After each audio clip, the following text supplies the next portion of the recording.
आप सभी का स्वागत है इस नई वीडियो में। इस वीडियो में आप लोग देखने वाले हैं बिहार पुलिस अमृतसर के द्वारा जो बुक जारी किया गया था उस बुक का जो प्रैक्टिस सेट संख्या आप लोग 7 तक कंप्लीट कर चुके हैं। तो आज की इस वीडियो में आप लोग जो है प्रैक्टिस सेट संख्या 8 को देखने वाले हैं। तो आप लोग इस वीडियो को जो है शुरू से लेकर अंत तक जरूर देखिएगा, क्योंकि आपको जो है प्रैक्टिस सेट देखने से आपका स्कोर में बढ़ोतरी जरूर होगी।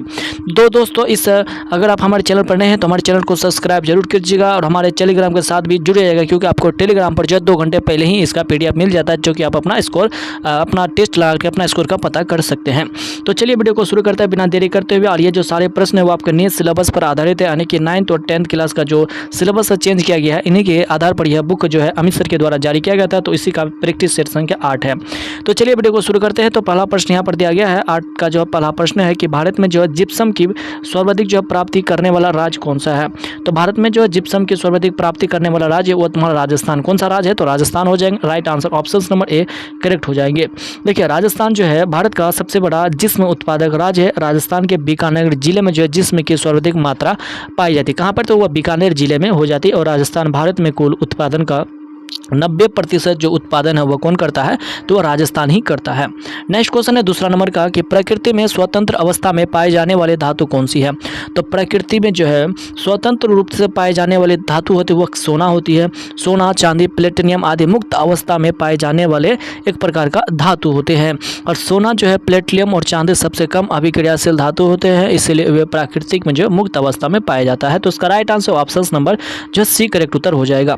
नेक्स्ट क्वेश्चन तीसरा नंबर का है कि 1 किलोवाट ऊर्जा का जूल से रूपांतरित मान कितना होता है। 1 किलोवाट जो ऊर्जा का मान कितना होता है? तो 3.10⁻6 घात हो जाएगा। क्या हो जाएगा? 10⁻6 घात जूल हो जाएगा। राइट आंसर ऑप्शन नंबर जो बी करेक्ट हो जाएगा। वहीं अगर आपको 2 किलोवाट पूछ दिया जाता है तो उसमें 36 में जो आपको 2 से गुना कर देगा, जो कि 7.2 हो जाएगा। तो अगर 2 किलोवाट पूछता है तो राइट डी होता है, लेकिन इसका right answer option number B हो जाएगा। तो चलिए अगला प्रश्न की बात करते हैं। अगला प्रश्न है 4 नंबर का, किसी पी प्रकार के अर्धचालक में बहुसंख्यक आवेश वाहक क्या होते हैं? तो उसको जो है क्या होते हैं? तो होल कहा जाता है। होल जो है एक पी प्रकार का अर्धचालक में अगर बहुसंख्यक धारा वाहक होल होते हैं और एन प्रकार के अर्धचालक धारा वाहक में जो इलेक्ट्रॉन होते हैं। तो उसका right answer option number D correct हो जाएगा। अगला प्रश्न है 5 नंबर का कि 1.5 मीटर जो लंबे व्यक्ति को अगर अपना पूरा प्रतिबिंब देखना है तो उसके लिए दर्पण की जो है न्यूनतम लंबाई कितनी होनी चाहिए? तो उसका जो है यानी कि उस व्यक्ति का आधा होना चाहिए, तो यानी कि जो है लगभग 0.25 मीटर के आसपास होना चाहिए। कितना? 0.25 मीटर के आसपास होना चाहिए। तो उसका right answer option number B correct हो जाएगा। अगला प्रश्न है 6 नंबर का कि टेलीविज़न का आविष्कार किसके द्वारा किया गया था। जो टेलीविज़न है उनका आविष्कार जो किया गया था वो आपका G.L. बेयर्ड के द्वारा किया गया था। किसका? G.L. बेयर्ड के द्वारा किया गया था। और वे जो थे यानी कि इन्होंने जो है एक स्कॉटिक्स आविष्कार भी किए थे और इन्होंने पेशे से भी एक इंजीनियर थे। पेशे से क्या थे? कोई इंजीनियर थे। इसी के साथ पूछे कुछ और आविष्कार के बारे में। तो देखिए बैरोमीटर का आविष्कार किसके द्वारा किया गया था। तो बैरोमीटर का जो आविष्कार था वो आपको टेरी सेली के द्वारा किया गया था। किसके द्वारा? टेरी सेली के द्वारा बैरोमीटर का आविष्कार किया गया था। इसी के साथ में वायुयान का आविष्कार किसके द्वारा किया गया था। तो वायुयान का जो आविष्कार है वो आपका राइट बंधु के द्वारा किया गया था। किसके द्वारा? तो राइट बंधु के द्वारा जो है आपका वायुयान का आविष्कार किया गया था। टेलीफोन का आविष्कार जो है वो आपका ग्राहम बेल के द्वारा किया गया था। चलिए अगला प्रश्न की बात करते हैं। तो इसका राइट आंसर ऑप्शन नंबर तो आपका यही करेक्ट होगा। अगला प्रश्न है 7 नंबर का, निम्नलिखित में से कौन सी एक सदिश राशि है। तो सदिश राशि 100 से सदिश 100 से समवेग वह एक सदिश राशि होते हैं। वे राशि होती है जिसकी मात्रा, परिणाम एवं दिशा जिसमें दोनों निहित होती है। अर्थात सदिश राशि में परिणाम और जो है दिशा दोनों जो है निहित होती है और इसी के साथ जो है दिशा दोनों निहित होती है, उसे ही सदिश राशि कहते हैं। ये सारे जो है दाब, कार्य और ऊर्जा ये सारे जो है एक अदिश राशि होती है। इसका right answer option number A correct उत्तर हो जाएगा। नेक्स्ट प्रश्न 8 नंबर का है कि मानव शरीर में विटामिन ए संचित रहता है। तो मानव शरीर में जो विटामिन ए जो संचित रहता है वो आपके यकृत में रहता है। कहाँ पर? यकृत में रहता है। इसी का साथ पूछे कि विटामिन और खनिज भंडारित करता है यकृत करता है, और विटामिन ए, डी, के और विटामिन B12 के साथ साथ लोहे और तांबे का भी एक महत्वपूर्ण मात्रा में वह भंडारण करता है। कौन? यकृत करता है। तो right answer option number A को लॉक कर देना है। अगला क्वेश्चन है आपका 9 नंबर का कि धावन सोडा का रासायनिक नाम क्या है। तो जो धावन सोडा होता है इसका रासायनिक नाम सोडियम जो है कार्बोनेट होता है। क्या होता है? सोडियम कार्बोनेट धावन सोडा का रासायनिक नाम होता है। तो राइट आंसर ऑप्शन नंबर इनको डी को लॉक कर देना है। इसी के साथ और कुछ और पूछे तो देखिए आपका साधारण नमक का रासायनिक सूत्र क्या होता है। तो साधारण नमक का रासायनिक सूत्र NaCl होता है। क्या होता है? NaCl जो है वह साधारण नमक का रासायनिक सूत्र होता है। वहीं अगर धोवन सोडा के रासायनिक सूत्र की बात करें तो धोवन सोडा जो कि आपका सोडियम कार्बोनेट होता है उनका रासायनिक सूत्र क्या हो जाएगा मेरे दोस्त? इनका रासायनिक सूत्र हो जाएगा Na2CO3। क्या होता है? Na2CO3 डॉट 10H2 होता है। डॉट 10H2 इनका रासायनिक सूत्र होता है। इसी के साथ एक और होता है आपका बेकिंग सोडा जिसका रासायनिक सूत्र जो होता है इनका रासायनिक नाम सोडियम बाइकार्बोनेट होता है। इनका रासायनिक सूत्र NaHCO3 होता है। क्या होता है? NaHCO3 इनका रासायनिक सूत्र होता है किसका? सोडियम बाइकार्बोनेट का। तो उसका राइट आंसर ऑप्शन नंबर जो आपका डी करेक्ट उत्तर हो जाएगा। नेक्स्ट क्वेश्चन 10 नंबर का कि एंटीपायरेटिक्स दवाएं जो है वह इसका प्रयोग की जाती है। तो जो एंटीपायरेटिक्स जो दवाई होती है उनका प्रयोग किस क्षेत्र में अर्थात किसको कम करने के लिए उनका जो है प्रयोग किया जाता है। तो इसका प्रयोग जो किया जाता है आपका ऑप्शंस नंबर है आपका संवेदना को कम करने के लिए। तो ये आपका नहीं होगा। चलिए ऑप्शंस नंबर और देखते हैं बी और सी और डी क्या कह रहा है। तो इसका जो है सही उत्तर क्या हो जाएगा? देखिए कीटनाशक के रूप में नहीं, इसके भी रूप में नहीं किया जाता है। तो यह इसका जो आपका सही उत्तर हो जाएगा ऑप्शन नंबर सी, यानी कि जो शरीर के जो ताप को घटाने के लिए जो है उनका उपयोग किया जाता है। किसको? शरीर के ताप को घटाने के लिए। जो बुखार को जो दबाने के लिए आज सबसे अधिक इस्तेमाल की जाने वाली दवाई को जो आपको सेलिसिलेट्स जैसे कि सोडियम सेलिसिलेट और जैसे आपका पैरासीटामोल इसी तरह का दवाई का उपयोग किया जाता है। तो उसका राइट आंसर ऑप्शन नंबर आपका सी करेक्ट उत्तर हो जाएगा। नेक्स्ट क्वेश्चन 11 नंबर का है कि यदि दूध से क्रीम को अलग कर लिया जाता है तो दूध का घनत्व क्या होगा। दूध से जो है क्रीम को अलग जो किया जाता है वो आपका अब केंद्रीकरण के द्वारा किया जाता है। तो इसमें जो है दूध का जो घनत्व होता है वह क्या हो जाता है? कम हो जाता है। क्या होता है? दूध का घनत्व बढ़ जाता है मेरे दोस्त। क्या होता है? दूध का घनत्व बढ़ जाता है। क्रीम यानी वसा का घनत्व कम होता है। ठीक है, क्रीम यानी वसा का घनत्व कम होता है, लगभग 910 किलोग्राम प्रति घन मीटर के आसपास से वह चले जाता है। तो उसका राइट आंसर ऑप्शन नंबर जो आपका सी करेक्ट उत्तर हो जाएगा।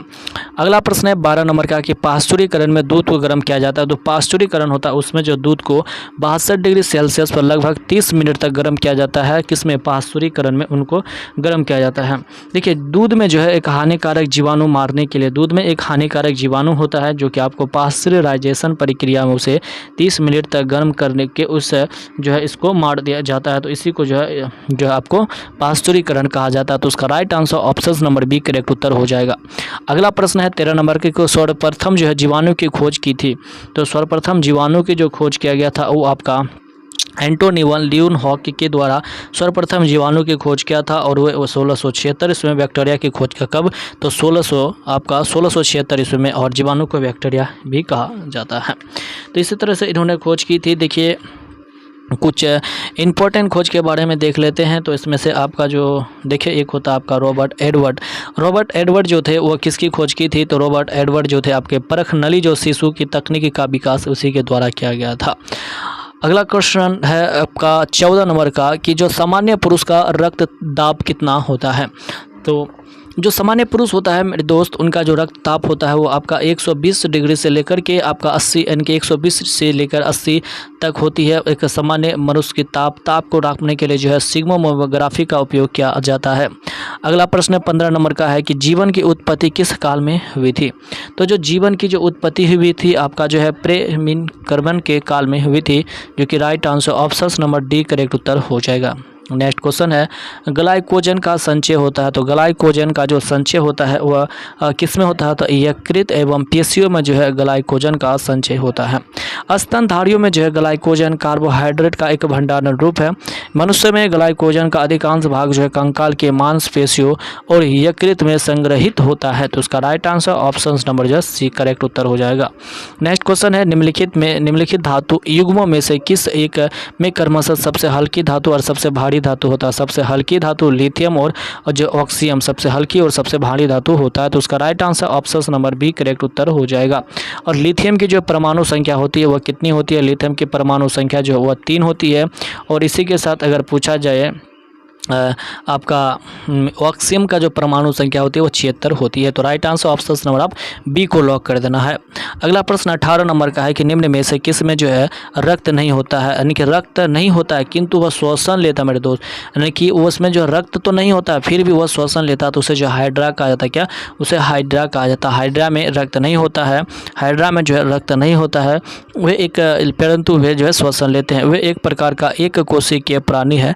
हाइड्रा में श्वसन जो है वह त्वचा के माध्यम से होता है। याद रखने वाला है कि हाइड्रा में जो है श्वसन किस प्रक्रिया के द्वारा होता है? तो वह त्वचा के माध्यम से होता है और ऑक्सीजन और कार्बन डाइऑक्साइड के अणुओं के प्रसार के माध्यम से वह पूरा होता है। जबकि केचुआ और तेलचट्टा और जो है केचुआ, तेलचट्टा और एक्टोपस में जो है रक्त होता है, रक्त इसमें होता है। तो चलिए अगला प्रश्न बात करते हैं। तो अगला प्रश्न है आपका कंप्यूटर 19 नंबर का कि कंप्यूटर हार्डवेयर जो कि सिलिका से बनता है, आंकड़ों की बहुत अधिक मात्रा। अगला लाइन देखते हैं, अगला शब्द क्या लिखा हुआ है? आंकड़ों की जो अधिक मात्रा है, आंकड़ों की जो अधिक मात्रा को भंडार में रख सकता उसे क्या कहते हैं? तो उसे जो है चिप्स कहा जाता है, यानी कि जो है किसी भी प्रक्रिया, किसी भी जो है चीज़ को जो अपने अंदर भंडारण कर सकता है उसको जो चिप कहा जाता है, मेमोरी कहा जाता है। तो right answer option number B correct हो जाएगा। अगला प्रश्न है 20 नंबर का कि एड्स का विषाणु इनमें से किसकी वृद्धि को प्रभावित करती है? तो एड्स का जो विषाणु होता है वो आपके रक्त में जो है टी कोशिकाओं को प्रभावित करती है। एड्स का फुल फॉर्म होता है एक्वायर्ड इम्यूनोडेफिशिएंसी सिंड्रोम और वे एक HIV वायरस के कारण होने वाला रोग है। इसमें जो है टीबी संक्रमण और कुछ कैंसर जैसी बीमारियों से पीड़ित होना हो जाता है और HIV संक्रमित व्यक्ति के शरीर के तरल पदार्थों से वह फैलता है। तो राइट आंसर ऑप्शन नंबर जो इनका एक करेक्ट उत्तर हो जाएगा। नेक्स्ट क्वेश्चन है आपका 21 नंबर का कि जो बेकेलाइट है इनका फिनोल तथा अन्य सिर का जो है सह बहुलक है। तो बेकेलाइट जो सिनोल होती है उसमें अन्य किसका सह बहुलक होती है? तो इनमें जो अन्य सह बहुलक होती है वो आपका फार्मेमिल हाइड्रेट में, किसमें? फार्मेमिल हाइड्रेट में होती है। और इसमें जो है फिनेलोनिक एक रेजिन बन जाता है जिसे जो है बेकेलाइट के नाम से भी जाना जाता है। तो राइट आंसर ऑप्शन नंबर एक करेक्ट हो जाएगा। अगला प्रश्न है आपका 22 नंबर का कि जो है वस्तु की मात्रा बदलने से अपरिवर्तित रहेगा। अगर वस्तु की मात्रा अगर बदल जाता है तो उसमें से क्या अपरिवर्तित रह जाएगा? तो उसमें जो आपका घनत्व जो उसमें घनत्व जो वो अपरिवर्तित रह जाएगा। तो राइट आंसर ऑप्शन नंबर जो इनका बी करेक्ट उत्तर हो जाएगा। क्या? यानी कि डी जो उनमें जो है घनत्व जो अपरिवर्तित रहेगा। तो राइट आंसर आपको डी को लॉक कर देना है।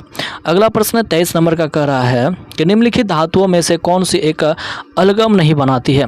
तो कौन सी धातु है जो कि आपको अमलगम नहीं बनाती है? तो अमलगम जो नहीं धातु बनाती है वह लोहा जो है नहीं बनाती है, लेकिन जस्ता, तांबा एवं जो मैग्नीशियम होते हैं, यानी कि जस्ता, तांबा और जो मैग्नीशियम होते हैं आदि धातुएं मरकरी अर्थात पारा धातु के साथ मिलकर उसका यौगिक अर्थात अलगम बनाती है, जबकि लोहा नहीं बनाती है। जस्ता, तांबा और मैग्नीशियम जो है वह अलगम बनाती है, जबकि लोहा धातु पारे के साथ संयुक्त होकर किसी भी तरह में अलगम या यौगिक का निर्माण नहीं कर सकता है। इसलिए उसका राइट आंसर ऑप्शन नंबर जो आपको डी को लॉक कर देना है। नेक्स्ट क्वेश्चन है आपका 24 नंबर का कि भारत की सबसे पुरानी रेजिमेंट कौन सी है? तो भारत की जो सबसे पुरानी रेजिमेंट है वो आपका मद्रास रेजिमेंट को कहा जाता है। मद्रास रेजिमेंट जो है वह भारतीय सेना की सबसे पुरानी वह पैदल सेना रेजिमेंट में से एक था, जिसका उद्गम जो है वह सन 1750 के दशक में हुआ था। तो right answer option number B correct उत्तर हो जाएगा।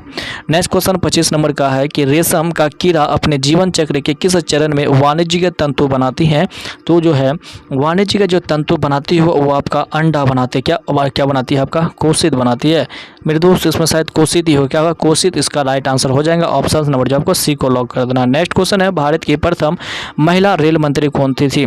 तो भारत की जो है प्रथम महिला जो रेल मंत्री थी वो ममता बनर्जी थी। कौन थी? ममता बनर्जी भारत की जो है प्रथम रेल मंत्री। तो right answer option number B correct उत्तर। नेक्स्ट क्वेश्चन है तो जो 3 से 4 वर्ष के जो बच्चे होते हैं उनमें से कौन सा दांत नहीं होते हैं? तो 3 से 4 वर्ष के जो बच्चे होते हैं उसमें जो आपका अग्र चौर्णक दांत नहीं होती हैं, अग्र चौर्णक दांत नहीं होते हैं। दांत जो होती है आपको बहुत प्रकार के जो कि कृंतक, रक्षक, चौर्णक जैसे दांत होते हैं, प्रत्येक आधे हिस्से में जो दांतों की व्यवस्था होती है। एक बच्चे के दांत का सूत्र जो होती है वो अलग अलग मापा जाता है। तो उसका राइट आंसर ऑप्शन नंबर आप सी को लॉक कर देना है। नेक्स्ट क्वेश्चन 28 नंबर का है कि जीवाणु को दलहनी पौधों की जड़ में निवास करती है? तो देखिए जीवाणु जो दलहनी पौधों की जड़ में निवास करती है वह क्या हो जाएंगे? तो जो उसमें जो है आपको क्या निवास करती है? तो चलिए उसका ऑप्शन नंबर दोनों में से नहीं होगा। चलिए अगला ऑप्शन देखते हैं। अगला ऑप्शन है आपका राइजोबियम और है स्ट्रोटोमोनास। तो उसका राइट आंसर ऑप्शन नंबर यानी कि सी हो जाएंगे, राइजोबियम्स, जो कि एक दलहनी पौधों के जीवाणु पर निवास करने वाले एक जीवाणु होते हैं। तो इसका राइट आंसर ऑप्शन नंबर जब सी को लॉक कर देना है। नेक्स्ट क्वेश्चन 29 नंबर का है कि किस जीवधारी द्वारा उत्पन्न एक यौगिक जो दूसरे सूक्ष्म जीवों की वृद्धि को रोकता है उसे क्या कहलाते हैं? तो ये जो है क्या कहलाता है मेरे दोस्त? तो उसे जो है तुम्हारा प्रतिजैविक कहलाते हैं। क्या राइट आंसर ऑप्शन नंबर जो एक करेक्ट उत्तर हो जाएगा। देखिए एक आम उपयोग में अगर प्रतिजैविक या फिर इसे जो एंटीबायोटिक एक पदार्थ या यौगिक है जो कि जीवाणु को मार डालता है और उसका विकास को रोकता है, तो वह प्रतिजैविक हो जाएंगे। तो राइट आंसर ऑप्शन नंबर एक करेक्ट उत्तर हो जाएंगे। नेक्स्ट क्वेश्चन है पर्णहरित पाया जाता है। तो जो पर्णहरित है वह क्या किस में पाया जाता है? तो वह जो तुम्हारा हरित लवक के गिरना में, कहाँ पर हरित लवक के जो गिरना होते हैं वहीं पर जो है पर्णहरित पाया जाता है। हरित लवक या क्लोरोप्लास्ट एक प्रकार का कोशिकांग है जो कि तुम्हारा सुकेंद्रिक पादप कोशिकाओं, मंस और सेवलीय कोशिकाओं में पाया जाता है। हरित लवक प्रकाश संश्लेषण के द्वारा प्रकाशीय ऊर्जा को रासायनिक ऊर्जा में परिवर्तित करते हैं। इनका रंग हरा होता है और पर्णहरित यानी कि क्लोरोफिल रसायन के होने के कारण जो प्रकाश संश्लेषण की अति आवश्यकता उसमें पाया जाता है। तो राइट आंसर ऑप्शन नंबर आपका एक करेक्ट उत्तर हो जाएगा। नेक्स्ट क्वेश्चन है सही कहावत को चुनिए। नाच ना जाने वादन टेढ़ा गलत कहावत है। काम ना जाने आंगन टेढ़ा गलत है। नाम ना जाने आंगन टेढ़ा गलत है। देखिए नाच ना जाने आंगन टेढ़ा, तो उसका right answer option number B correct उत्तर हो जाएगा। नाच ना जाने आंगन टेढ़ा लोकयुक्त का अर्थ होता है दोस्तों कि काम ना जानने और बहाना बनाना होगा, मतलब काम ना जानना और बहाना बनाना होगा, इसका राइट आंसर इसका मतलब होता है। तो चलिए इसका राइट आंसर ऑप्शन नंबर जो आपका क्या हो जाएंगे? ऑप्शन नंबर आप जो है इसका बी को लॉक कर देना है। नेक्स्ट क्वेश्चन आपका है 32 नंबर का कि अनुकूल का विपरीत शब्द क्या होगा? तो अनुकूल का जो विपरीत शब्द होगा वो आपका प्रतिकूल हो जाएंगे। क्या प्रतिकूल? Right answer option number A correct उत्तर। नेक्स्ट क्वेश्चन है 33 नंबर का कि हिंदी का मानस रूप किस भाषा में विकसित हुआ था? तो हिंदी का जो मानस रूप है वह किस भाषा में विकसित किया गया था? तो आपका खड़ी भाषा में, किसमें? खड़ी बोली में विकसित किया गया था। तो right answer is the correct Uttar is E. Nice. Next question 34 का कौन सा शब्द जो है वह विपर्य शब्द का समार्थी बताता है? तो विपर्य का जो समार्थी होता है उसे ब्राह्मण को जो विपर्य भी कहा जाता है। तो राइट आंसर ऑप्शन नंबर जो आप सी को लॉक कर देना है। नेक्स्ट क्वेश्चन है 25 रुपये दीजिए, उसमें विशेषण को पहचानिए। तो 25 रुपये दीजिए, इनमें जो आपका विशेषण जो यानी कि 25 क्या एक संख्या बता रहा है, तो उसको जो आपको निश्चित एक संख्या बता रहा है, मतलब जो आपको निश्चित हो गया कि हमको जो है सिर्फ 25 रुपये ही चाहिए, तो जो आपका विशेषण जो आपका निश्चित संख्या वाचक हो जाएंगे। तो राइट आंसर ऑप्शन नंबर जो आप सी को लॉक कर देना है। नेक्स्ट क्वेश्चन है नाटक जो स्कंदगुप्त की रचना किसने की थी? तो नाटक जो स्कंदगुप्त की जो रचना की गई थी वो आपका जयशंकर प्रसाद के द्वारा किया गया था। किसके द्वारा? जयशंकर प्रसाद के द्वारा किया गया था। स्कंदगुप्त नाटक भारत के एक प्रसिद्ध साहित्यकार जयशंकर प्रसाद की एक प्रमुख रचना में से एक है। इस नाटक में इतिहास प्रसिद्ध स्कंदगुप्त को नायक बनाया गया था। तो राइट आंसर ऑप्शन नंबर जो बी को लॉक कर देना है। अगला प्रश्न है आपका 37 नंबर का कि लड़कों में लड़का बूढ़ों में बूढ़ा, इस मुहावरे का अर्थ क्या होगा? तो इस मुहावरे का अर्थ होता है कि यानी कि जो है स्वरप्रिय होना, मतलब जो अपने अपने स्थान पर जो रहता है उसे जो है इसका मतलब होता है कि स्वरप्रिय होना। नेक्स्ट क्वेश्चन है आपका 38 नंबर का कि मैच का यानी कि मैच का जो सामान्य बहुवचन रूप क्या होगा? तो मैच का सामान्य बहुवचन रूप आपका हो जाएगा मैचे। क्या हो जाएगा? मैचे हो जाएगा। मैच का बहुवचन मैचे ही होता है। तो राइट आंसर ऑप्शन नंबर एक करेक्ट उत्तर। नेक्स्ट क्वेश्चन 39 नंबर का मई 1934 में किस शहर में अखिल भारतीय कांग्रेस कमेटी की बैठक हुई थी? तो मई 1934 ईस्वी में किस शहर में अखिल भारतीय कांग्रेस कमेटी की बैठक हुई थी जिसमें कांग्रेसी संसदीय बोर्ड का गठन किया गया था? तो 1934 ईस्वी में जो कांग्रेसी जो बैठक हुई थी उसमें जो आपको बैठक जो है वह किसकी अध्यक्षता में, तो वह कहाँ पर किया गया था? तो वह आपका किया गया था पटना में किया गया था। कहाँ पर मेरे दोस्त? वह पटना में किया गया था। तो राइट आंसर ऑप्शन नंबर जो आपका बी करेक्ट उत्तर हो जाएगा। मई 1934 ईस्वी में दोस्तों 1934 ईस्वी में जो है वह पटना में, कहाँ पर? पटना में जो है कांग्रेस महासमिति की पहली बैठक के दौरान इन सदस्यों की एक अलग बैठक हुई थी जिसमें कांग्रेस संसदीय बोर्ड का गठन किया गया था। और नेहरू के नेतृत्व वाले समाजवादी के भी गांधी के मतभेद भी थे और अक्टूबर 1934 ईस्वी में गांधी ने कांग्रेस से अपने इस्तीफा की घोषणा की ताकि विचार, वचन और कर्म से कांग्रेस को बेहतर सेवा की जा सके। तो ये जो है बैठक जो था वो पटना में किया गया था। तो राइट आंसर तो बी को ही लॉक कर देना है। नेक्स्ट क्वेश्चन है, बिहार में जो पुनपुन बराज सिंचाई परियोजना है वह कहाँ पर स्थित है? तो पुनपुन जो सिंचाई परियोजना वो आपका औरंगाबाद कहाँ पर है? तो आपका जो वो औरंगाबाद में स्थित हो जाएंगे। पुनपुन नदी पलामू की चौराहा पहाड़ी से निकलकर सोन के लगभग समांतर औरंगाबाद, जहानाबाद और पटना जिले में वो बहती है। तो औरंगाबाद, जहानाबाद और पटना जिले में बहती है। तो करेक्ट उत्तर ऑप्शन नंबर ए। नेक्स्ट क्वेश्चन है आपका 41 नंबर का कि बिहार में 1946 ईस्वी में गठित कांग्रेसी मंत्रिमंडल के सदस्य थे। तो बिहार में जो 1946 ईस्वी में गठित कांग्रेसी मंत्रिमंडल के जो सदस्य थे वो आपका उपयुक्त सभी थे, यानी कि अनुग्रह नारायण सिंह भी थे, डॉक्टर सेहत अहमद सहमद भी थे और जगलाल चौधरी उपयुक्त सभी, यानी कि ऑप्शन नंबर जिनका डी करेक्ट उत्तर है। नेक्स्ट क्वेश्चन इंग्लिश का रहने वाला है कि करेक्ट सिनोनिम बताना है क्या?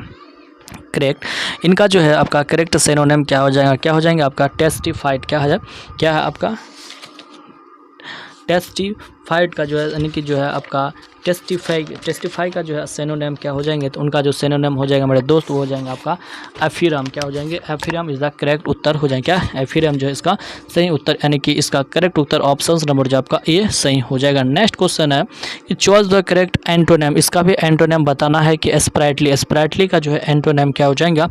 तो लेदरेज इसका right answer option number B correct उत्तर है। Next question choice the correct items, यानी कि इसको जो आपको आइटम बताना है कि जो है ग्रोस्टी किल द कैट, उसका जो आइटम वर्ड क्या हो जाएगा?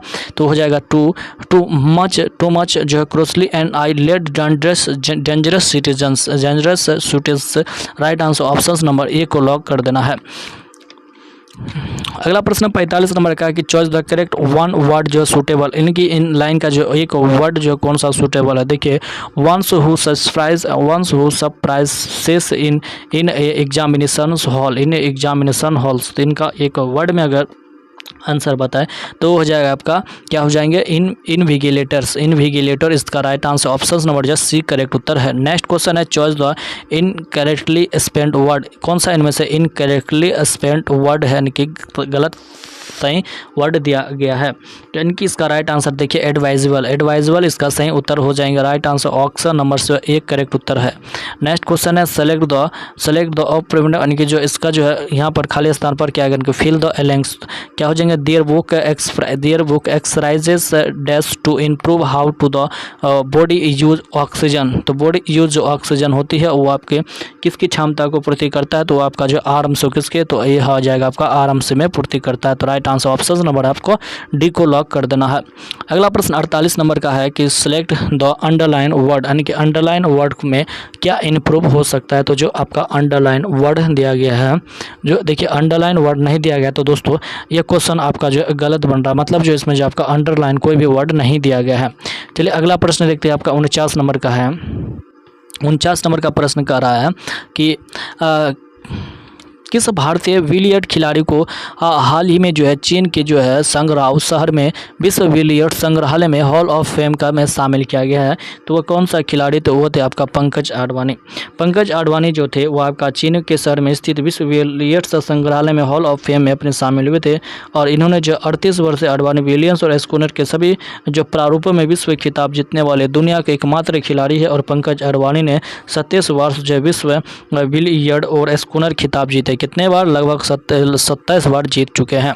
नेक्स्ट क्वेश्चन है 50 नंबर का कि भागीरथी और अलकनंदा जो नदी है उनका संगम निम्न में से किस स्थान पर होता है? तो अलकनंदा और भागीरथी का जो संगम जो होता है वो आपका कहाँ पर? देवप्रयाग में होता है। कहाँ? देवप्रयाग में होता है। देवप्रयाग भारत के देवप्रयाग जो भारत के उत्तराखंड, कहाँ पर? भारत के जो आपका उत्तराखंड राज्य के जो है डिहरी गढ़वाला जिले में स्थित एक नगर है। यह पंच प्रयाग में से एक है और वहाँ अलकनंदा नदी का भागीरथी नदी से संगम होता है। तो राइट आंसर ऑप्शन नंबर आप ए को लॉक कर देना है। अगला प्रश्न देखते हैं 51 नंबर का कि भारत में योजना अवकाश की अवधि क्या थी? तो भारत में जो योजना अवकाश की अवधि थी वो आपका 1966 से लेकर के 1969 ईस्वी तक जो योजना अवकाश रही थी। तो राइट आंसर ऑप्शन नंबर जो बी करेक्ट उत्तर हो जाएगा। अगला प्रश्न है 52 नंबर का कि स्वर्णिक जो त्रिभुज के बारे में कौन सा कथन सत्य दिया गया है? तो उसमें जो आपको त्रिभुज जो है के बारे में कौन सा कथन सत्य दिया गया है? तो देखिए उसमें जो आपका इसमें जो है 3 कोण थे, यानी कि एक कोण थे आपका थाईलैंड, लाओस और म्यांमार। यह 3 कोण जो ये आपका कथन जो है आपका सत्य दिया गया है। तो राइट आंसर ऑप्शन नंबर जो आपको बी करेक्ट कर देना, क्या बी उसका जो है करेक्ट उत्तर हो जाएगा। अगला प्रश्न है आपका 53 नंबर का कि जो होम रूज है, क्या है होम रूज जल संधि निम्न में से किन दो देशों को अलग करती है। तो जो होर्मुज जो जल संधि है वो आपका ईरान तथा ओमान, किसे ईरान तथा ओमान जल संधि से जो इसको अलग करता है, कौन से जल संधि से, तो वो जल संधि है होर्मुज जल संधि। अगला प्रश्न अगर आप देखना चाहते हैं तो देखिए जो कि मलक्का जो जल मरुस्थल है वो अंडमान सागर और दक्षिण चीन को अलग करती है। इसी के साथ में जो आपका पाक जल संधि वह भारत और श्रीलंका को अलग करती है। अगला प्रश्न है 54 नंबर का कि रॉकीज, एंडीज और एटलस जो हिमालय हैं वह किस प्रकार की पर्वत श्रेणी में आते हैं। कुटली एटलस, एंडीज और रॉकीज ये जो है आपका कौन सा हिमालय का जो है एक पर्वत का प्रकार है। तो ये जो है आपका किसे, तो इसे जो वलत पर्वत के उदाहरण की श्रेणी में रखा जाता है और वे अपेक्षाकृत युवा संरचना का जो है प्रतिनिधित्व भी करती है। किसका, वे जो है युवा संरचना का प्रतिनिधित्व की करते हैं। तो उसका राइट आंसर ऑप्शन नंबर जो आपका बी करेक्ट उत्तर हो जाएगा। नेक्स्ट क्वेश्चन है टी मापक पर निम्न में से किसका मापन किया जाता है। तो टी स्केल जो होती है वह क्या मापते हैं। तो टी स्केल के द्वारा जो होती है आपका चक्रवातों की, किसकी, चक्रवातों की जो है शक्ति को मापा जाता है। तो right answer option number C हो जाएंगे, क्या हो जाएंगे ऑप्शन नंबर जो आपका सी करेक्ट उत्तर हो जाएगा। अगला प्रश्न है 56 नंबर का कि नदियों के जो डेल्टाई क्षेत्रों के समानांतर, अगला लाइन देखते हैं कि नदियों के जो डेल्टाई क्षेत्रों के जो समानांतर बस्तियों का कौन सा प्रतिरूप पाया जाता है। तो उसमें जो आपका पंखा जैसा आकार की जो है प्रतिरूप पाया जाता है, जो कि राइट आंसर ऑप्शन नंबर आप डी को लॉक कर देना है। नेक्स्ट क्वेश्चन है संविधान में राज्य के नीति निर्देशक तत्वों को शामिल करने का उद्देश्य क्या था। तो जो है संविधान में जो है राज्य में जो है नीति निर्देशक तत्व के जो है राज्य के नीति निर्देशक तत्वों को शामिल करने का उसमें उद्देश्य एक ही था कि जो है सामाजिक, आर्थिक और लोकतंत्र की स्थापना हो सके, अर्थात डीएसपी जो है भारत के राज्यों और संघ द्वारा के सियासत में दिया जाए और 15 दिशा निर्देशों का एक समूह लाया गया था।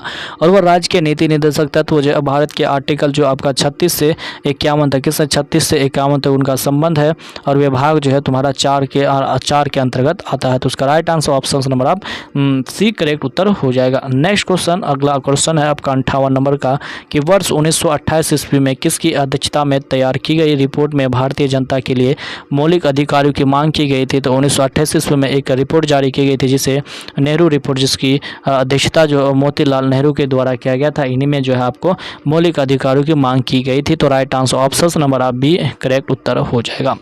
अगला प्रश्न है 59 नंबर का कि संसद में किसी संवैधानिक संशोधन विधेयक प्रस्तुत करने के पूर्व क्या राष्ट्रपति की अनुमति प्राप्त करने की आवश्यकता होती है। जी मेरे दोस्तों, अगर किसी भी संसद में संवैधानिक संशोधन विधेयक प्रस्तुत करना है तो उससे पहले जो है राष्ट्रपति से अनुमति ली जाती है। तो राइट आंसर ऑप्शन नंबर आप ए को लॉक कर देंगे।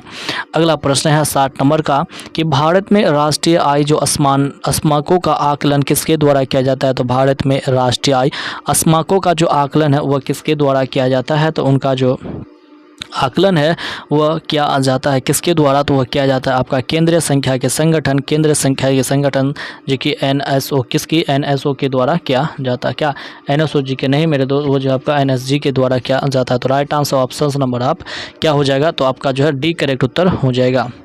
अगला प्रश्न 61 नंबर का है कि तारकुंडे समिति और गोस्वामी समिति का संबंध भारतीय अर्थव्यवस्था के जो है किस पहलू से हो जाएंगे। तो दो समिति है, एक है तारकुंडे समिति और दूसरा है गोस्वामी समिति। इन दोनों का संबंध जो है राज्य व्यवस्था में क्या दर्शाता है। तो इन दोनों का संबंध जो आपका चुनाव व्यवस्था में अमूल्य सुधार को दर्शाता है इन दोनों समिति। तो उसका राइट आंसर ऑप्शन नंबर जो आपका क्या हो जाएगा, तो राइट आंसर ऑप्शन नंबर आप ए को लॉक कर देंगे, किसको, तो ए को लॉक कर देंगे। नेक्स्ट क्वेश्चन है आपका 62 नंबर का कि वायुमंडल में उपस्थित ओजोन परत अवशोषित करती है। तो ओजोन मंडल जो यानी कि वायुमंडल में जो उपस्थित जो ओजोन परत होती है वह क्या अवशोषित करती है। तो ओजोन मंडल जो होती है हमारे प्रकाशीय किरण से जो आने वाले हानिकारक पराबैंगनी किरण है उन्हीं को अवशोषित करती है। किससे, आने वाले जो पराबैंगनी जो होती है उसको जो है अवशोषित करती है। तो उसका राइट आंसर ऑप्शन नंबर देखिए, जो रेड किरणें होती है अर्थात हानिकारक किरणें होती है इसी को जो है यानी कि इन्फ्रा जो रेड किरणें होती है इसी को जो है अल्ट्रा वायलेट किरण होगा, नहीं मेरे दोस्त, अल्ट्रा वायलेट जो किरण होगा इसको जो है अवशोषित करती है। तो राइट आंसर ऑप्शन नंबर जो आपका सी करेक्ट उत्तर हो जाएगा। नेक्स्ट क्वेश्चन है हिंदू वृद्धि दर किससे संबंधित है। तो जो हिंदू जो वृद्धि दर है वह किससे संबंधित रखा जाता है। तो उसको जो है आपका जीडीपी से संबंधित रखा जाता है। हिंदू विकास दर सब 1978 ईस्वी में भारतीय अर्थशास्त्री प्रोफेसर जो राजकृष्ण द्वारा जो है धीमी वृद्धि का वर्णन करने और समाजवादी आर्थिक नीतियों की पृष्ठभूमि के खिलाफ उसे जो है समझाने के लिए गाढ़ा किया गया था। और हिंदू विकास जो दर है वो आपका जीडीपी से ही संबंधित है। तो राइट आंसर ऑप्शन नंबर आपका बी करेक्ट उत्तर हो जाएगा। नेक्स्ट क्वेश्चन 64 नंबर का है कि निम्नलिखित में से कौन सा हिंदू पर्व थारू जनजाति के द्वारा जो शोक पर्व के रूप में बनाता है। तो थारू जनजाति जो हिंदी पर्व एक दीपावली पर्व होता है जिसको जो है थारू जनजाति जो होती है वह शोक पर्व के रूप में बनाती है। किसके रूप में? तो शोक पर्व के रूप में बनाती है। और थारू जनजाति जो है वह हिमालय के दक्षिणी तलकुंडी के लिए एक स्वदेशी जातीय समूह होता है। और थारू जनजाति जो है वह दुख के रूप में किसको बनाता है? दीपावली को मनाता है। और वे इस दिन रविवार के मृत स्वास्थ्य को एक रोटी समर्पित करते हैं। तो राइट आंसर ऑप्शन नंबर जो बी करेक्ट हो जाएगा, दीपावली। नेक्स्ट क्वेश्चन 65 नंबर का कि भारत में जो है खाद्य प्रबंधन का निम्न में से कौन सा एक उद्देश्य नहीं है। तो खाद्य प्रबंधन का एक उद्देश्य जो है आपका कौन सा नहीं है। तो ऑप्शन नंबर आप डी देखिएगा कि खाद्यान्नों का निर्यात हुआ जो उनका खाद्य निगम का एक जो है उद्देश्य नहीं है। तो राइट आंसर ऑप्शन नंबर जो आपका क्या डी राइट आंसर हो जाएंगे। देखिए खाद्य निगम का अधिनियम जो है सन 1964 ईस्वी को लाया गया था। कब? सन 1964 ईस्वी को लाया गया था। Next right answer option number D. Next question है कि भटनागर पुरस्कार जो निम्न में से किस क्षेत्र के योगदान के लिए दिया जाता है। तो भटनागर जो पुरस्कार होती है वो विज्ञान के क्षेत्र में योगदान के लिए भटनागर पुरस्कार दिया जाता है। शांति स्वरूप भटनागर पुरस्कार एवं प्रौद्योगिकी पुरस्कार वार्षिक रूप से वैज्ञानिकों एवं औद्योगिक अनुसंधान परिषद द्वारा उल्लेखनीय और असाधारण अनुसंधान के रूप में जो है भटनागर पुरस्कार दिया जाता है। और यह पुरस्कार जो है विज्ञान के क्षेत्र में उत्तम कार्य करने के लिए दिया जाता है। अगला प्रश्न है आपका 67 नंबर का कि व्यास सम्मान जो पाने वाली प्रथम महिला कौन थी।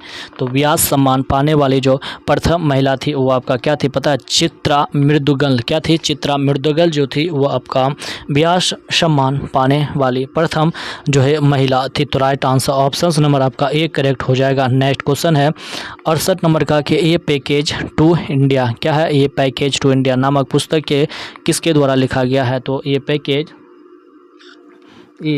पैकेज इंडिया 2 नामक जो पुस्तक है वह किसके द्वारा लिखा गया है। तो इस पुस्तक को जो लिखा गया है वो आपका ई एम फर्स्टर के द्वारा। किसके द्वारा? तो ई एम फर्स्टर के द्वारा लिखा गया जो कि right answer option number C correct उत्तर हो जाएगा। नेक्स्ट क्वेश्चन आपका 69 नंबर का कि जो है पूर्वी मध्य रेलवे क्षेत्र का मुख्यालय कहाँ पर स्थित है। पूर्वी मध्य रेलवे का जो मुख्यालय है वह कहाँ पर स्थित हो जाएंगे? वो आपका जो है कहाँ पर? हाजीपुर में स्थित है। कहाँ? हाजीपुर में स्थित है। तो right answer option number B correct उत्तर हो जाएगा। पूर्वी मध्य रेलवे का जोन मुख्यालय हाजीपुर बिहार में स्थित है। उसकी स्थापना जो हुआ था वो आपका 1 अक्टूबर 2002 ईस्वी को हुआ था। कब? 1 अक्टूबर 2002 ईस्वी को हुआ था। और जो आपका मध्य रेलवे का मुख्यालय मुंबई में है और पश्चिमी रेलवे का भी मुख्यालय में ही स्थित हो जाएंगे। अगला प्रश्न के देखते हैं दोस्तों। अगला प्रश्न दिया गया है आपका 70 नंबर का कि प्रसिद्ध कबीर अमीर खुसरो को निम्नलिखित में किस बादशाह के दरबार से संबंध रखे थे। तो अमीर खुसरो जो थे वो आपका जलाउद्दीन खिलजी, गयासुद्दीन बलबन और अलाउद्दीन खिलजी ये सभी के दरबार में जो है अमीर खुसरो रहे थे, उनसे संबंध रखे थे। तो राइट आंसर ऑप्शन नंबर आपका डी करेक्ट उत्तर हो जाएगा। नेक्स्ट क्वेश्चन है आपका 71 नंबर का कि आदि ग्रंथ अथवा गुरु ग्रंथ साहिब का संकलन निम्नलिखित में से किसके द्वारा किया गया था। तो आदि ग्रंथ अथवा गुरु ग्रंथ जो साहिब का संकलन जो किया गया था वो आपका गुरु अर्जुन देव के द्वारा किया गया था। किसके द्वारा? गुरु अर्जुन के देव के द्वारा किया गया था। राइट आंसर ऑप्शन नंबर जो आपका डी करेक्ट उत्तर हो जाएगा। गुरु अर्जुन देव ने सिख ग्रंथों के प्रथम संस्करण आदि ग्रंथ का संकलन किया जो सिख धर्म के प्रमुख गुरु ग्रंथ साहिब की नींव डाली थी। इन्होंने जो है पिछले सिख गुरु के सभी भजनों को संकलित किया था। तो राइट आंसर ऑप्शन नंबर जो आपका गुरु अर्जुन देव हो जाएगा जो कि राइट आंसर डी करेक्ट है। नेक्स्ट क्वेश्चन चलिए देखते हैं आपका 72 नंबर का कि सविनय अवज्ञा आंदोलन के रूप में गांधी जी ने जो है डांडी मार्च की थी। तो सविनय अवज्ञा आंदोलन जो है गांधी जी ने 6 अप्रैल 1930 ईस्वी को जो है डांडी मार्च यात्रा की थी अपने 72 सहयोगियों के साथ में। कितने? अपने 72 सहयोगियों के साथ में की थी। और कितने? 78 अनुयायियों के साथ। मेरे दोस्त 78 अनुयायी थे उसमें। और यह जो हुआ था आपका 12 मार्च 1930 को प्रारंभ हुआ था और आपका 6 अप्रैल 1930 ईस्वी तक जो है नमक पर ब्रिटिश एकाधिकारी के खिलाफ कर प्रतिरोध और अहिंसा विरोध करके नमक कानून को तोड़ा था। और उसमें जो 78 यात्रियों के साथ जो लगभग कितने 241 मील की यात्रा की थी, कितने 200 मील की 41 की यात्रा की थी। और उसमें उद्देश्य गांधी जी ने उनके समर्थन को द्वारा समंदर के जल से नमक बनाकर जो है नमक कानून को तोड़ा था। तो राइट आंसर ऑप्शन नंबर जो आपका डी करेक्ट उत्तर हो जाएगा। नेक्स्ट क्वेश्चन 73 नंबर का है कि प्रथम सप्तावधि ईस्वी में किस भारतीय बौद्ध भिक्षुक को चीन भेजा गया था? तो वह वसुमित्र को जो है वह भारतीय बौद्ध भिक्षुक को जो सर्वप्रथम चीन भेजा गया था, वह बौद्ध धर्म का प्रचार प्रसार करने के लिए। और वसुमित्र प्रसिद्ध बौद्ध दार्शनिक तथा लेखक भी थे। वह एक कुषाण सम्राट कनिष्क का समकालीन था। किसका? कुषाण सम्राट जो है कनिष्क का समकालीन था। और इसकी जो इतिहास प्रसिद्ध बौद्ध संगति की चौथी संगति का जो है सभापति तो जो है वसुमित्र ने की थी। चौथी जो बौद्ध संगति हुई थी आपका कश्मीर के कुंडलगढ़ में हुआ था और उस समय शासक जो था कनिष्क और सभापति जो है वसुमित्र थे। नेक्स्ट क्वेश्चन 74 नंबर का निम्नलिखित आकृति में जो कितने त्रिभुज है, मतलब इस आकृति को गौर से देखो और इसमें जो है त्रिभुज की संख्या कितनी है। तो सबसे पहले जो आपका एक त्रिभुज ऐसे बनेगा, इसी के बाद में एक त्रिभुज है इससे बनेगा, इसी तरह एक त्रिभुज ऐसे, इसी तरह से आपको एक त्रिभुज ऐसे। इसमें जो कुल त्रिभुजों की संख्या की बात करें तो उसमें जो कुल त्रिभुजों की जो संख्या हो जाएंगे मेरे दोस्त, इसमें जो है कुल त्रिभुजों की जो संख्या हो जाएंगे क्या हो जाएंगी, तो उसको में जो है कुल त्रिभुजों की संख्या हो जाएगा आपका 27। कितने? इसमें जो है 27 इसका राइट आंसर हो जाएंगे, यानी कि डी जो है करेक्ट उत्तर हो जाएगा। अगला प्रश्न 75 नंबर का है कि ब्रिटिश हाउस ऑफ कॉमन्स का चुनाव लड़ने वाला प्रथम भारतीय कौन था? ब्रिटिश हाउस ऑफ कॉमन्स का चुनाव लड़ने वाला जो प्रथम भारतीय था वह था आपका उमेश चंद्र बनर्जी सन 19 दिसंबर 1844 से 1960 में जो प्रथम वरिष्ठ एवं भारतीय राष्ट्रीय कांग्रेस के प्रथम अध्यक्ष थे। और ब्रिटेन के हाउस ऑफ कॉमन्स के लिए चुनाव लड़ने वाले जो है वे प्रथम भारतीय थे, किंतु वे जो है जीत नहीं पाए थे। तो राइट आंसर ऑप्शन नंबर जो आपका डी करेक्ट उत्तर हो जाएगा। अगला प्रश्न दोस्तों आपका रीजनिंग का रहने वाला है। तो देखिए यहाँ पर क्या दिया गया, टी जो है आपका 20 नंबर पे आता है, ए जो है आपका 1 नंबर पे आता है, आई जो आपका 9 नंबर पे आता है, एल जो आपका 12 नंबर पे आता है, यानी कि जो है उनका जो क्रम दिया गया इसी को जो है यहाँ पर सेम बैठा दिया गया है। इसी तरह अगर आप एच को देखेंगे तो एच आपका 8 नंबर पे आता है, ठीक है, एच आपका 8 नंबर पे आता है। ओ जो है आपका 15 नंबर पे आता है, ओ जो है आपका 15 नंबर पे आता है, तो ये दोनों गलत। तो आपका राइट आंसर ऑप्शन नंबर आप ए को लॉक कर देंगे, किसको? ए को लॉक कर देंगे। तो राइट आंसर ऑप्शन नंबर आपका ये करेक्ट उत्तर हो जाएगा। नेक्स्ट क्वेश्चन 77 नंबर का है कि सलीम अली राष्ट्रीय उद्यान कहाँ पर स्थित है? तो सलीम अली जो राष्ट्रीय उद्यान है वो आपका जम्मू एंड कश्मीर में स्थित है। कहाँ पर? जम्मू एंड कश्मीर में जो है सलीम अली राष्ट्रीय उद्यान स्थित हो जाएंगे। तो राइट आंसर ऑप्शन नंबर जो आपका बी करेक्ट उत्तर हो जाएगा। नेक्स्ट क्वेश्चन है सुप्रिया अखिल की बहन है, यानी कि जो है सुप्रिया जो है अखिल की बहन है, ठीक है। अखिल की बहन कौन है? सुप्रिया है। अखिल का एक पिता है, मतलब अखिल का यह पिता है, और पिता का माँ कौन लगता है? पिता का माँ दादी लगता है। ये तो इनकी बहन है, तो इन दोनों से जो संबंध क्या है, तो दादी के संबंध है। उनका संबंध अखिल से जो है इनका संबंध जैसा है वैसा सुप्रिया से भी संबंध उनका ऐसा ही होगा। तो इसमें जो अखिल की जो है अखिल की पिता की जो माँ है उनका दादी है, तो सुप्रिया का भी दादी लगेगी। तो राइट आंसर ऑप्शन नंबर जो उनका ये करेक्ट उत्तर हो जाएगा। अगला प्रश्न है आपका 79 नंबर का कि भारत के प्रत्येक नागरिकों का कर्तव्य होगा प्राकृतिक पर्यावरण एवं संरक्षण में सुधार लाना। यह कौन सा आर्टिकल में लिखा गया है? तो भारत में जो है प्रत्येक नागरिक का अधीन होता है कि वे जो है पर्यावरण की सुरक्षा करे। तो जो आर्टिकल 51A में लिखा गया, किस में? आर्टिकल जो है 51A में लिखा गया। तो राइट आंसर ऑप्शन नंबर जो आप बी को लॉक कर देंगे। चलिए अगले प्रश्न की बात करते हैं। तो अगला प्रश्न दिया गया है आपका क्या? तो अगला प्रश्न आपका जो है 81 नंबर का दिया गया है कि 80 नंबर का है कि निम्न में से कौन सा सार्वजनिक व्यय पर संसदीय नियंत्रण का अंक नहीं है? तो संसदीय के रूप में जो है नियंत्रण का अंक नहीं है। भारत का नियंत्रक एवं महालेखा परीक्षक जो है उसका सही उत्तर हो जाएगा, क्या हो जाएगा? सही उत्तर ऑप्शन नंबर जो आपका बी करेक्ट उत्तर हो जाएगा। अगला प्रश्न देखते हैं। तो अगला प्रश्न दिया गया है आपका 81 नंबर का।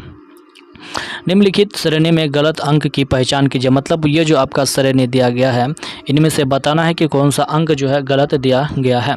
अगर आप लोग ध्यानपूर्वक देखिएगा मेरे दोस्त, इसमें क्या क्या है, 2 का स्क्वायर प्लस 2 दिया गया है। क्या 2 का स्क्वायर 4 और प्लस 2 6। इसमें जो आपका क्या दिया है, 3 का स्क्वायर प्लस 3 जोड़ा गया है। इसमें आपका 4 का स्क्वायर प्लस 4 जोड़ा गया है। इसी तरह से यहाँ पर भी होता 5 का स्क्वायर प्लस 5 जो कि बन के आता है 30, लेकिन यहाँ पर दिया गया 32। तो क्या हो जाएगा इसका 32 होता, 30 होता लेकिन 32 दिया गया, तो गलत जो है आपका 32 ही हो जाएगा, जो कि राइट आंसर ऑप्शन नंबर आपका डी करेक्ट उत्तर हो जाएगा। अगला प्रश्न है आपका कि x अपने पश्चिम की ओर चलता है। मान के चलिए ये आपका उत्तर है, दक्षिण है, पूरब है और पश्चिम है, ठीक है। और x का घर ही यहाँ पर इस बिंदु पर x का घर है, और उन्होंने जो क्या किया, सबसे पहले जो पश्चिम की पश्चिम की ओर 100 किलोमीटर चलता है। पश्चिम की ओर 100 किलोमीटर चलने के बाद यह क्या करता है, पश्चिम की ओर 100 किलोमीटर चलने के बाद वह दाएँ मुड़ता, ठीक है। दाएँ मुड़ गया, इस साइड में मुड़ गया, इस साइड में जैसे मुड़ता है और वह फिर 100 किलोमीटर चलता है, ठीक है। 100 किलोमीटर चल गया और वह बोलता है 100 किलोमीटर चलने के बाद फिर वह जो है वो बाएं मुड़ता, ठीक है। बाएं इधर मुड़ गया, और बाएं मुड़ने के बाद वो 50 किलोमीटर चलता है। तो वह जो है आपका किस दिशा में है, उत्तर हो गया, ये दक्षिण है, उत्तर दक्षिण पूरब पश्चिम, तो क्या पश्चिम, पश्चिम और उत्तर की दिशा में है, यानी कि उत्तर और पश्चिम की दिशा में है, उत्तर और पश्चिम की दिशा में है। तो राइट आंसर ऑप्शन नंबर जो आपका डी करेक्ट उत्तर हो जाएगा। नेक्स्ट क्वेश्चन है आपका जो है सूची मिलान करना है, तो उसमें जो सूची को मिलान करना। सोशलिस्ट पार्टी की स्थापना किसके द्वारा किया गया था, तो सोशलिस्ट पार्टी की स्थापना जो आपका PS जोशी के द्वारा किया गया था। कम्युनिस्ट पार्टी की स्थापना किसके द्वारा किया गया था मेरे दोस्त, तो सोशलिस्ट पार्टी की स्थापना जो आपको राम मनोहर लोहिया के द्वारा किया गया था। किसके द्वारा, राम मनोहर लोहिया के द्वारा किया गया था। स्वराज पार्टी की स्थापना CR दास के द्वारा किया गया था। गदर पार्टी की स्थापना लाला हरदयाल के द्वारा, कम्युनिस्ट पार्टी की स्थापना PC जोशी के द्वारा किया गया था। तो उसका सही उत्तर क्या हो जाएगा, 2 4 2 4 2 4 1 3 2 4 1 3 2 4 1 3, जो कि राइट आंसर ऑप्शन नंबर आपका ए में ही दिया गया। तो ये जो आपका करेक्ट उत्तर हो जाएगा। अगला प्रश्न है 84 नंबर का, अंग्रेजों के द्वारा रैयतवारी बंदोबस्त जो है लागू किया गया था। अंग्रेजों के द्वारा रैयतवारी बंदोबस्त व्यवस्था जो लागू किया गया था वो आपका मद्रास प्रेसिडेंसी के द्वारा, किसके द्वारा, मद्रास प्रेसिडेंसी के द्वारा किया गया था। सन 1820 ईस्वी, कब, सन 1820 ईस्वी को किया गया था। रैयतवारी बंदोबस्त व्यवस्था को प्रारंभ किया गया था और इसमें जो मद्रास, मुंबई एवं असम के कुछ भागों में लागू की गई थी। तो right answer option number B को लॉक कर दीजिएगा। अगला प्रश्न है 85 नंबर का, कि जालियांवाला बाग हत्याकांड के लिए उत्तरदायित्व जनरल डायर को निम्नलिखित में किसने मारा था। तो जनरल डायर जिन्होंने निहत्थे लोगों पर गोली चलवाने के आदेश दी थी, उनको जो है उधम सिंह ने मार डाला था। किसने, उसको जो है उधम सिंह उधम सिंह जो थे उसे मार डाले थे। तो राइट आंसर ऑप्शन नंबर जो आपका सी करेक्ट उत्तर है। नेक्स्ट क्वेश्चन है 86 नंबर का, कि भक्ति आंदोलन को प्रारंभ किया गया था। भक्ति आंदोलन को जो प्रारंभ किया गया था वो किसके द्वारा किया गया था। तो भक्ति आंदोलन को जो प्रारंभ किया गया था वो अलगार के जो संत है, कौन है, अलगारों के जो अलवार के जो संत थे उन्हीं के द्वारा भक्ति आंदोलन का प्रारंभ किया गया था। तो राइट आंसर ऑप्शन नंबर जो आपका ये करेक्ट उत्तर हो जाएगा। अगला प्रश्न है आपका 87 नंबर का, कृष्ण देव राय के जो दरबार में जो अष्ट दिग्गज रहते थे उसे क्या कहा जाता था। उसे जो 8 तेलुओं का कवि कहा जाता है। किसे, कृष्ण देव राय के दरबार में जो अष्ट दिग्गज रहते थे मेरे दोस्त, उसे जो है 8 तेलुगु का कवि कहा जाता है। अगला प्रश्न है 88 नंबर का, कि हेती में फंसे भारतीयों को निकलने के लिए शुरू किए गए ऑपरेशन का नाम क्या था। तो उसका नाम जो था वह क्या ऑपरेशन का नाम था, इंद्रावती। क्या नाम था मेरे दोस्त, इंद्रावती जो उनका नाम था। अगला प्रश्न है आपका, हाल ही में जो IPL खेला गया है तो IPL में जो सबसे बड़ा स्कोर किसने किया है। तो IPL में जो है कि सभी IPLों का स्कोर जो है तोड़ दिया, यानी कि सबसे बड़ा स्कोर बनाया है तो वह किसने, तो ये तो आपका सनराइज जो हैदराबाद था, इन्होंने सबसे बड़ा स्कोर बनाया, जो कि कितना स्कोर बनाया था, तो 287 रन, कितना 287 रन जो है 3 ही विकेट गिरा था। तो राइट आंसर ऑप्शन नंबर जो आपका बी करेक्ट उत्तर हो जाएगा। अगला प्रश्न है आपका 90 नंबर का, कि 2025 में महिलाओं के जो अधिकारों और लैंगिक समानता के जो संयुक्त राष्ट्र मंच के जो 69वें जो आपका अध्यक्षता के लिए किस देश को नियुक्त किया गया है। तो वह आपका किस देश को नियुक्त किया है, तो आपका सऊदी अरब को नियुक्त किया। क्या, किसे, सऊदी अरब को नियुक्त किया है, जो कि right answer option number 1 correct उत्तर हो जाएगा। अगला प्रश्न है आपका 91 नंबर का, कि कौन सा देश है, कौन सा देश 91 नंबर का प्रश्न कह रहा है कि कौन सा देश इतिहास में पहली बार जो मिस्र यूनिवर्स प्रतियोगिता में भाग लेगा। तो प्रतियोगिता जब मिस्र यूनिवर्स प्रतियोगिता में भाग लेगा वो हो जाएगा आपका सऊदी अरब। राइट आंसर ऑप्शन नंबर जो आपका डी करेक्ट उत्तर हो जाएगा। नेक्स्ट क्वेश्चन है 2024 में लोकतंत्र के लिए तीसरे शिखर सम्मेलन में मेजबानी कौन से देश करेंगे। तो तीसरे शिखर सम्मेलन में जो मेजबानी करने वाले देश रहेंगे वो आपका दक्षिण कोरिया रहेंगे। कौन? दक्षिण कोरिया। भविष्यवाणी की पीढ़ियों के लिए जो है लोकतंत्र विषय पर तीसरा लोकतंत्र शिखर सम्मेलन जो कि 18 मार्च 2024 को जो है सियोल कोरिया गणराज्य में होगा। कहाँ पर? तो दक्षिण कोरिया में होगा। तो राइट आंसर ऑप्शन नंबर जो आपका सी करेक्ट उत्तर हो जाएगा। नेक्स्ट क्वेश्चन है 2 संख्याओं दिया गया है मेरे दोस्त। क्या दिया गया है? 2 संख्याएं दिया गया है। माने कि यहाँ पर आपको 2 संख्याएं दिया गया। ये आपका पहली संख्या है, ये आपका दूसरी संख्या। क्या? ये आपका पहली संख्या, ये आपका दूसरी संख्या है। तो इसमें से 9 घटा दीजिए। तो 5 में 9 नहीं घटेगा तो 2 से मल्टीप्लाई कर दो। क्या? 2 से मल्टीप्लाई कर दो जो कि संख्या बनकर आ गया आपका 10। जो कि संख्या बनकर आ गया कितना? 10 और 18। क्या? 10 और 14। 10 और 14 बनकर आया। इनमें से 9 घटा दो जो कि संख्या बनकर आ जाता 1 और 5। 1 और 5 बनकर आ गया। इन दोनों का अंतर कितना है? इन दोनों का जो अंतर है वो आपका 4 दिया गया। क्या? इन दोनों का अंतर जो आपका 4 दिया गया है। लेकिन इसमें अनुपात में जो है दिया गया आपका 7:11। तो इन दोनों का भी अंतर जो आपका 4 है, यानी कि दोनों जो आपका सेम दिया गया है। तो इन दोनों का अंतर कितना है? तो इन दोनों में अंतर कितना है? तो इन दोनों का जो अंतर दिया गया आपका 4 का, और इसमें जो आपका इसमें भी इन दोनों का अंतर 3 का है। तो इनमें जो आपका 4 डिफरेंट आया तो 3 गुना 4 जो कि 12। तो राइट आंसर ऑप्शन नंबर जो आपका 12 करेक्ट उत्तर हो जाएगा। अगला प्रश्न है आपका 5 संख्याओं की पहली संख्याओं का औसत दिया गया है। 94 नंबर का क्वेश्चन कर रहा है कि माना कि 5 संख्या है ABCD तक ई तक मान लिया। इसके बाद जो है ABCD और D/4 बराबर 2E। इसी तरह से ये प्रश्न बनेगा। ठीक है, तो इसमें जो आपको 8 यानी कि 8E हो जाएगा। कोना कोने गुना करके जो ABCD प्लस E बराबर 8E हो जाएगा। इसको पूरी तरह से आप क्रॉस मल्टीप्लाई करके गुना करिएगा तो आपका जो है 15 उत्तर आ जाएगा। क्या? 15 सही उत्तर हो जाएगा। इनके ऑप्शन नंबर जो आपका सी करेक्ट उत्तर हो जाएगा। नेक्स्ट क्वेश्चन है एक व्यक्ति की आय जो है 10% बढ़ी। ठीक है, एक व्यक्ति की आय जो है वह 10% बढ़ी। चलिए ऑप्शन देखते हैं। सबसे पहले कि एक व्यक्ति की जो आय है वह 10% बढ़ी। माना कि एक व्यक्ति का जो है आय था कितना? 100 रुपया था। उसमें 10% बढ़ी तो कितना हो गया? 110 रुपया हो गया। लेकिन कुछ समय के बाद फिर इसमें 20% बढ़ी। मतलब इसमें जो है 110 में फिर जो 20% बढ़ी। तो मतलब 100 में 20% को प्रतिशत मल्टीप्लाई A0 कट गया। 12 गुना कितना? 12 गुना 11 करेगा तो मेरे दोस्त कितना आ जाएगा? 132 आ जाएगा। तो 100 में जो 100 पहले था लेकिन अब बनकर आ गया 132। तो कितना की वृद्धि हुई? तो 32% की वृद्धि हुई। तो उसका राइट आंसर ऑप्शन नंबर जो आपका डी करेक्ट उत्तर हो जाएगा। अगला प्रश्न है एक संख्या में 22% की वृद्धि करने पर वह 98 हो जाती है तथा अनुसार वह संख्या क्या होगा। तो वह जो संख्या हो जाएंगे वह संख्या क्या होगा? तो उसका राइट आंसर हो जाएंगे ऑप्शंस नंबर के अनुसार अगर चलिएगा तो वह हो जाएंगे आपका क्या? उसका सही उत्तर हो जाएंगे आपका। देखिए इसको किस तरह से सॉल्व करना। माना कि एक व्यक्ति का जो है इसका 122 हो जाता है। तो सबसे पहले जो है क्या? एक संख्या मान लो x, उसमें जब 22% की वृद्धि होती है तो 22% 100/122/100 बराबर जो 98 क्या हो जाएगा? बराबर 98 हो जाता है, यानी कि 98 बन जाती है बराबर में। तो उसका राइट आंसर क्या हो जाएंगे?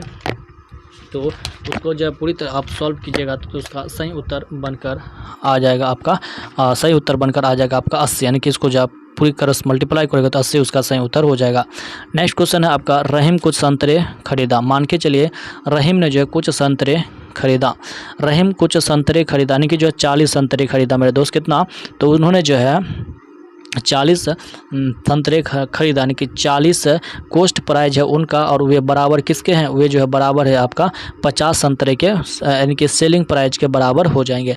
तो कॉस्ट प्राइज बट्टे सेलिंग प्राइज जो कितना हो जाएगा? तो वह जो आपका 50/40 हो जाएगा। क्या? 50/40 हो जाएगा। तो ये जीरो कैंसिल। कहने का मतलब है इन्होंने 5 में खरीदा और 4 में बेचा। 5 में खरीदा 4 में बेचा। एक कहानी हुआ 5 में एक कहानी। तो मतलब कि 20 पंचे 100 होता है। तो इसमें जो एक भाग का मान 20 है तो उसको जो है 20% की हानि हुई। कितनी? तो 20% की हानि हुई। तो राइट आंसर ऑप्शन नंबर जो आपका सी करेक्ट उत्तर हो जाएगा। अगला प्रश्न 98 नंबर का है किसी धनराशि पर 8% ब्याज की दर से 2 वर्ष के चक्रवृद्धि ब्याज तथा साधारण ब्याज का अंतर जो दिया गया वो 768 है। तो सबसे पहले आप क्या कीजिएगा कि साधारण साधारण ब्याज निकालिएगा, इसके बाद फिर चक्रवृद्धि ब्याज, दोनों का अंतर आपको जो निकलेगा उसको जो आपको इनका मान 768 है तो एक का मान जितना निकलेगा उससे आपको जो है 100 से मल्टीप्लाई कर देना। तो उसका सही उत्तर ऑप्शन नंबर बनकर आ जाएगा आपका 1,20,000 बनकर आ जाएगा, जो कि सही उत्तर ऑप्शन नंबर जो है करेक्ट आंसर जो है सी हो जाएगा। नेक्स्ट क्वेश्चन है, एक रेलगाड़ी है, क्या एक रेलगाड़ी है जो प्लेटफॉर्म के खड़े व्यक्ति को जो 8 सेकंड में पार कर सकता है। ठीक है, मतलब जब एक खड़े व्यक्ति को पार कर रहा है मेरे दोस्त, वह क्या कर रहा है, वो अपने दूरी को पार कर रहा है। एक जब खड़ी खंबे हो गया या फिर एक व्यक्ति हो गया, अगर इसको पार कर रहा है तो वह एक अपनी दूरी को पार कर रहा है। लेकिन अगले लाइन पर लिखा गया है कि 264 मीटर एक लंबे प्लेटफॉर्म है जो कि उसे 20 सेकेंड में पार कर सकता है। तो उसको सेकेंड दिया गया, वहाँ पर मीटर दिया गया, तो सबसे पहले जो किलोमीटर बनाना है तो 64 गुना कि मीटर को किलोमीटर बनाना, मीटर को किलोमीटर बनाना 18/5 आ जाएगा। इसके बाद 20 सेकेंड यानी कि 20 से मल्टीप्लाई कर देना। इसके बाद इनका 1 सेकेंड का मान जितना आ जाएगा 8 से मल्टीप्लाई कर देना है, जो कि सही उत्तर बनकर आ जाएगा आपका ऑप्शन नंबर बी यानी कि 176 करेक्ट उत्तर हो जाएगा। अगला प्रश्न है 100 नंबर का, किसी आयत का परिमाप जो है वह क्या है, किसी आयत का परिमाप दिया गया है, क्या किसी आयत का परिमाप 60 सेंटीमीटर है और जबकि उनका क्षेत्रफल और लंबाई का अनुपात दिया गया है तो आयत की लंबाई ज्ञात कीजिए। तो सबसे पहले परिमाप दिया गया, मतलब एक जो है आयत दिया गया है, आयत दिया गया है, आयत का जो है लंबाई और चौड़ाई का क्षेत्रफल भी दिया गया और कुल परिमाप भी जो है 60 सेंटीमीटर दिया गया है। तो उसको आयत की लंबाई के सूत्र में बिठाइएगा तो सही आंसर हो जाएगा इसका राइट आंसर ऑप्शन नंबर जो 18 मीटर, क्या 18 मीटर जो उसका सही उत्तर हो जाएगा, क्या सी इसका करेक्ट उत्तर हो जाएगा। तो यह सारे बिहार पुलिस के जो है, यह सारे बिहार पुलिस के जो अंकित सर के द्वारा यानी कि अमित सर के द्वारा जो जारी किया गया बुक है स्टडी मोड का, स्टडी मोड वाला जो बुक, उसका प्रैक्टिस सेट का जो है वह 8 रहा था। अगर वीडियो आप लोगों को अच्छा लगा है तो वीडियो को लाइक और हमारे चैनल को सब्सक्राइब जरूर कर लीजिएगा। मिलते हैं अगला वीडियो प्रैक्टिस सेट 9 के साथ में। आज के लिए इतना ही, धन्यवाद। वीडियो अच्छा लग रहा होगा तो एक वीडियो में एक कमेंट और लाइक ज़रूर कीजिएगा।